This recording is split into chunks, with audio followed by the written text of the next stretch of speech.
ഹരേ ശരണമയ്യപ്പ. എല്ലാവർക്കും നൂറായിരം സ്നേഹാശംസകൾ. നമ്മുടെ ജീവിതത്തെ ഉയർത്താൻ അവതരിച്ച അവതാരമാണ് പരമ പ്രേമസ്വരൂപനായ ഭഗവാൻ. അപ്പോൾ കൃഷ്ണൻ.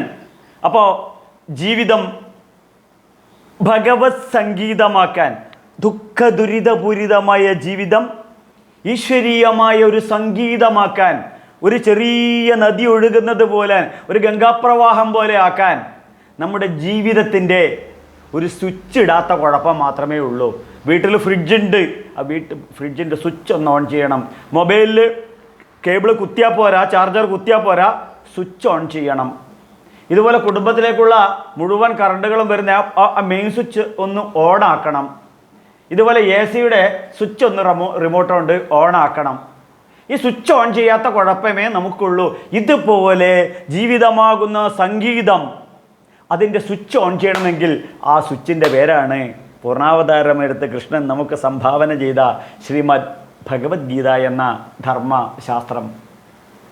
അതിൽ ഭഗവാൻ പറയുന്നു, സമോഹം സർവഭൂതേഷു നമേ ദ്വേഷ്യാസ്തി ന പ്രിയ യേ ഭജന്തി മാം ഭക്ത്യാ തേ തേഷു ചാപ്യഹം.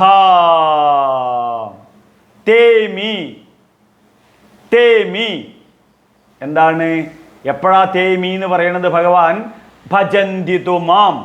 ഭഗവാൻ ഇവിടെ അമ്പലത്തിൽ പോയി കുളിച്ച് തൊഴുത് പ്രസാദം മേടിക്കാനല്ല ഭഗവാൻ പറയുന്നത്. ഗുരുവായൂര് തൊഴുത് പോകാനല്ല ഭഗവാൻ പറയുന്നത്. മറിച്ച് ഭജന്തി മാം. നമ്മളെയൊക്കെ ചെറുപ്പത്തിൽ ഗുരുവായൂർ ഭജനം ഇരിക്കാൻ പോയി എന്ന് കേട്ടിട്ടുണ്ടില്ലേ? അപ്പോൾ ഭഗവാനെ ഭജിക്കണം. അപ്പോൾ മണ്ഡപമുണ്ട്, ഭജന മണ്ഡപം. ഇപ്പോൾ മണ്ഡലമാസിലൊക്കെ കാണുന്നില്ലേ, അവരൊക്കെ ഭജനം. അപ്പോൾ യേ ഭജന്തി മാം, ഭഗവാനെ ഭജിക്കണം. ഭജനം എന്ന് പറഞ്ഞു കഴിഞ്ഞാൽ കണ്ടിന്യൂസ് ആയിട്ട് ഭജന്തി ഭക്ത്യ, ഭക്തിയോടുകൂടി, സ്വസ്വരൂപാനുസന്ധാനത്തോടുകൂടി. അപ്പോൾ തേമി, അങ്ങനെ ആവുമ്പോൾ അവർ എന്നിൽ ഇരിക്കുന്നു. അങ്ങനെയുള്ള ഭക്തന്മാർ എന്നിൽ ഇരിക്കുന്നു. അഹം അപി തേഷു, ഞാൻ അവരിൽ ഇരിക്കുന്നു. അപ്പോൾ നമ്മളൊക്കെ പ്രായം കഴിക്കുന്നത് കാമുകന്മാർ. കാമുകിയെ എപ്പോഴും കാമുകൻ ഭജന്തി മാം, എപ്പോഴും നിരന്തരം ഓർത്തുകൊണ്ട് ഭജിച്ചുകൊണ്ടിരിക്കുമ്പോൾ ആ കാമുകിയുടെ ഹൃദയത്തിൽ കാമുകനിരിക്കുന്നു. അപ്പോൾ കാമുകൻ എവിടെ ഇരിക്കും? കാമുകിയുടെ ഹൃദയത്തിലിരിക്കും. അപ്പോൾ എപ്പോഴെങ്കിലും ഒന്ന് കണ്ട് ഹായ് നാക്കുന്നതാണെങ്കിലോ ഒരു മണ്ണാങ്കട്ടി ഉണ്ടാവില്ല. ഇതേ ഭാവം തന്നെയാണ്, ഈ സുഹൃത് ഭാവമാണ് കൃഷ്ണൻ ഇവിടെ അസന്നിഗ്ധമായി ശാസ്ത്രീയമായി പ്രഖ്യാപിക്കുന്നു. തേമി, ഇങ്ങനെയുള്ള ഭജന്തി മാം ഭക്ത്യ, ഭക്തിയോടുകൂടി എന്നെ ഭജിക്കുന്നവർ അവർ എന്നിൽ ഇരിക്കുന്നു. അഹം അപി തേഷു, ഞാൻ അവരിൽ ഇരിക്കുന്നു. അപ്പോൾ ഗുരുവായൂരപ്പൻ പറയുന്നു, നിങ്ങൾ എന്നെ ഭജനമിരുന്ന് എന്നെ തൊഴുതതിന് ശേഷം നേരെ പോകണം. എവിടെ? ഹോട്ടലിൽ പോയിട്ട് റെസ്റ്റോറൻറ്റിൽ പോയി ശാപ്പാട് കഴിക്കാനല്ല, ബുക്ക് സ്റ്റാളിൽ പോകണം. അവിടെ ഈ ഭഗവാന് ഭജന എന്താണെന്ന് പഠിക്കാനും ഭക്തി എന്താണെന്ന് പഠിക്കാനും നേരെ ദേവസ്വം ബുക്ക് സ്റ്റാളിൽ പോകണം. 8000 രൂപയുടെ ഭാഗവതം പണ്ഡിറ്റ് ഗോപാലൻ നായരുടെ ഭാഷ്യം 120 രൂപയ്ക്ക് കിട്ടും. അതൊരു വലിയ പെട്ടിയാണ്. ആ ഒരു പെട്ടി മേടിക്കണം. ഭഗവത്ഗീതയും കിട്ടും, ശാങ്കര ഭാഷ്യം കിട്ടും. 150 രൂപ കൊടുക്കണ്ടു. ഇതും വാങ്ങിക്കണം. അപ്പോൾ അറിയാം, ശ്രീമദ് ഭാഗവതാഖ്യോയം പ്രത്യക്ഷ കൃഷ്ണയേവഹി, പ്രത്യക്ഷമായ ഈ കൃഷ്ണനെ ഭാഗവത രൂപത്തിൽ എടുത്തു കൊണ്ടുവന്ന് ഉപാസന ചെയ്യണം, ഭജന ചെയ്യണം. അങ്ങനെയാകുമ്പോൾ തേമി, അവർ എന്നിലിരിക്കുന്നു. അഹം അപി തേഷു, ഞാൻ അവരിലും ഇരിക്കുന്നു. ഇത് അസന്നിഗ്ധമായ പ്രഖ്യാപനമാണ്. യഥോ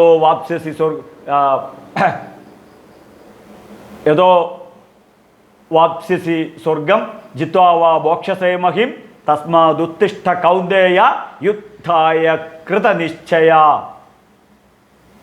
ഇത് പറയാൻ കാരണം, ഞാൻ വൈക്കം മഹാദേവ ക്ഷേത്രത്തിലെ വേദപാഠശാലയിൽ വേദങ്ങൾ കുട്ടികളെ പഠിപ്പിക്കുന്നുണ്ട്. ഉദയനാപുരത്ത് വേദപാഠശാലയിൽ വേദങ്ങൾ പഠിപ്പിക്കുന്നു. അപ്പോൾ അവിടുന്ന് കുട്ടികൾ പറയുന്നു, ഇത്രയും പ്രേമസ്വരൂപനാണെന്നുണ്ടെങ്കിൽ ഗുരുജി എന്തുകൊണ്ട് യുദ്ധത്തിന് പ്രേരിപ്പിക്കുന്നു എന്നുള്ളതാണ് കുട്ടികളുടെ ചോദ്യം. അവിടെ യഥോ വാപ്സി സ്വർഗം ജിത്വാ വാ മോക്ഷസേ മഹിം തസ്മാദുത്തിഷ്ഠ കൗന്ദേയ യുദ്ധായ കൃതനിശ്ചയ. ഇവിടെ ജീവിത യുദ്ധം, ഇവിടെ സംഗതിവശാൽ വന്നു ചേർന്നിരിക്കുന്ന കുരുക്ഷേത്ര യുദ്ധത്തിൽ ഇത് ഒഴിവാക്കാൻ പറ്റാത്തതാണ്. ഒഴിവാക്കാൻ പഠിച്ച പെണ്ണ് 18 കൃഷ്ണൻ നോക്കിയിരിക്കുകയാണ്.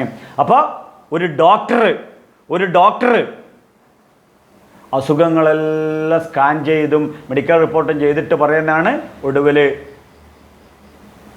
ഓപ്പറേഷൻ വേണമെന്ന്. അതുപോലെയാണ് ഇവിടെ നമുക്കിത് വ്യക്തമായിട്ട് മനസ്സിലാക്കാൻ സാധിക്കും. ഇവിടെ ഭഗവാൻ അവിടുന്ന് തസ്മാ സർവേഷു കാലേഷു മാ മനുസ്മര യുദ്ധ്യജ.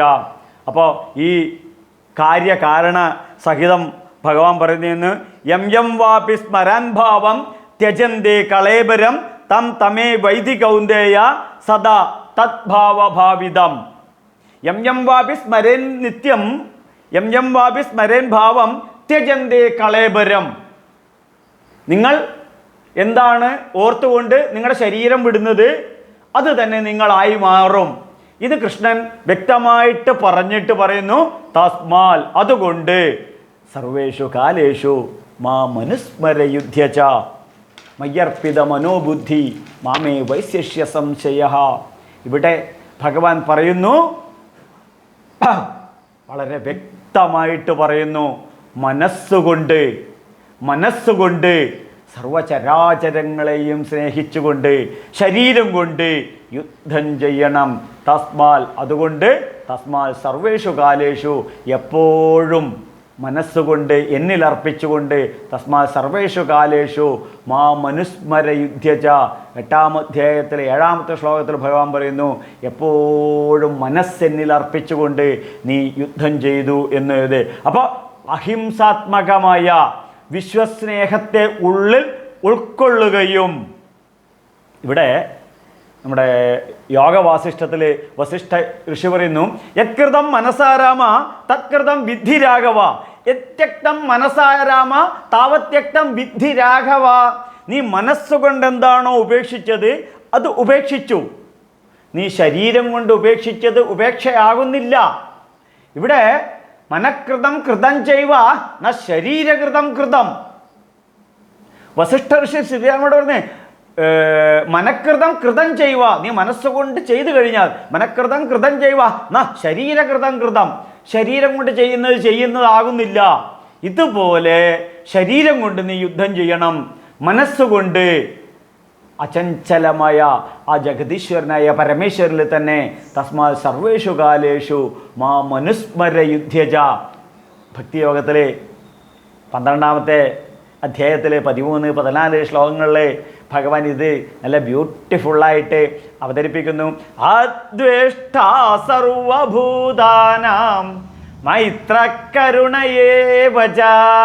നിർമ്മമോ നിരഹങ്കാര സമദുഃഖ സുഖക്ഷമി.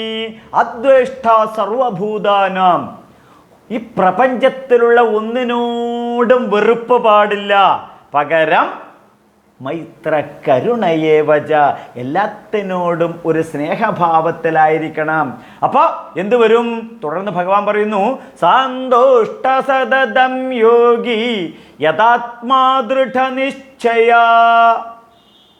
സന്തുഷ്ടമായിട്ടുള്ള നിത്യസംതൃപ്തനായി ജീവിതം കൊണ്ട് നടക്കുന്നവനെയാണ് യോഗി എന്ന് പറയുന്നത്. മയ്യർപ്പിത മനോബുദ്ധി, മനസ്സും ബുദ്ധിയും എന്നിൽ അർപ്പിക്കും. യോമത് ഭക്ത സമേ പ്രിയ, ഇങ്ങനെയുള്ള ഭക്തന്മാര് എനിക്ക് പ്രിയന്മാരാണ് എന്ന്. അപ്പോൾ മനസ്സ് എപ്പോഴും എന്നിൽ അർപ്പിച്ചാൽ അവരെനിക്ക് പ്രിയങ്കരമാണ്. ശരീരം കൊണ്ട് അവരെന്ത് കർമ്മം ചെയ്തു കഴിഞ്ഞാലും പിന്നെ അതിന് യാതൊരു പ്രസക്തിയുമില്ല. അപ്പോൾ ആധുനിക മനുഷ്യൻ്റെ ജീവിതം അത് എന്തിലൊക്കെ അസോസിയേറ്റ് ചെയ്യുന്നു, എന്തിലൊക്കെ ഇൻവോൾവ്ഡ് ആവുന്നു, അതിലൊക്കെ ഇൻവോൾവ്ഡ് ആകുമ്പോഴും തകരാത്ത ഒരു വ്യക്തിത്വം ആ മനസ്സ് പരമേശ്വരനിൽ അർപ്പിച്ചുകൊണ്ട് യത് കരോഷി യദശ്നാസി യത് ജുഹോഷി യദാസി യത് തപസ്യസി കൗന്ദേയ മത്കുരുഷ്വമതർപ്പണം. നീ എന്ത് ചെയ്യുമ്പോഴും ഈശ്വരനെ ചിന്തിച്ചുകൊണ്ട് ഈശ്വരാർപ്പിതമാക്കണം. നീ എന്ത് കഴിക്കുമ്പോഴും ഈശ്വരാർപ്പിതമാകണം. നീ എന്ത് പറയുമ്പോഴും അത് ഈശ്വരാർപ്പിതമാക്കണം. നീ എന്ത് ചെയ്യുമ്പോഴും അത് ഈശ്വര പൂജയാക്കണം. നീ വെക്കുന്ന ഓരോ കാലടികളും ഈശ്വര പൂജയാക്കി മാറ്റണമെന്ന്. അപ്പോൾ ആ പ്രേമസ്വരൂപനായ ഭഗവാൻ നമ്മുടെ ജീവിതത്തൊക്കെ ഉയർത്തിക്കുന്നത് മദ്ഭക്ത സമയപ്രിയ, ഗുരുവായൂരപ്പന് തുല്യമായിട്ട് ഉയർത്താനാണ് ഗുരുവായൂരപ്പൻ ഇത് പറയുന്നത്. അപ്പോൾ നാം എല്ലാവരും ഈ ഭഗവാൻ പറയുന്നത് പോലെ ദുഃഖ ദുരിതപൂരിതമായ ജീവിതത്തിൽ നിന്നും സന്തുഷ്ട സതതം യോഗി, നിത്യസംതൃപ്തനായി ഉള്ള ജീവിതത്തിൽ, ഉള്ള സംതൃപ്തമായ ഭർത്താവിൽ സംതൃപ്തി കാണണം, ഉള്ള ഭാര്യയിൽ സംതൃപ്തി കാണണം, ഉള്ള ആരോഗ്യത്തിൽ സംതൃപ്തി കാണണം, അച്ഛനിൽ സംതൃപ്തി കാണണം, അമ്മയിൽ സംതൃപ്തി കാണണം, മക്കളിൽ സംതൃപ്തി കാണണം. നമ്മുടെ അമ്മ തരുന്ന മാതൃഹസ്തേന ഭോജനം, അമ്മ തരുന്ന എല്ലാ ഭക്ഷണത്തിലും ഒരു സംതൃപ്തി കാണണം. ഭാര്യ ഉണ്ടാക്കി തരുന്നതിനകത്ത് എല്ലാത്തിനകത്തും ഒരു സംതൃപ്തി കാണണം. നമ്മുടെ മക്കളുടെ വിദ്യാഭ്യാസമോ വാട്ടെവർ ഇറ്റ് ഈസ് അതിലൊക്കെ ഒരു സംതൃപ്തി കാണണം.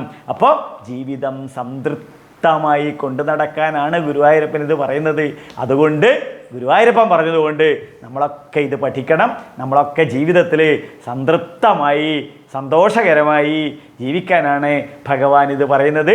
അപ്പോൾ ഇന്ന് മുതൽ ഗുരുവായൂരപ്പൻ പറഞ്ഞത് പ്രകാരം ഭഗവത്ഗീത പഠിക്കണം.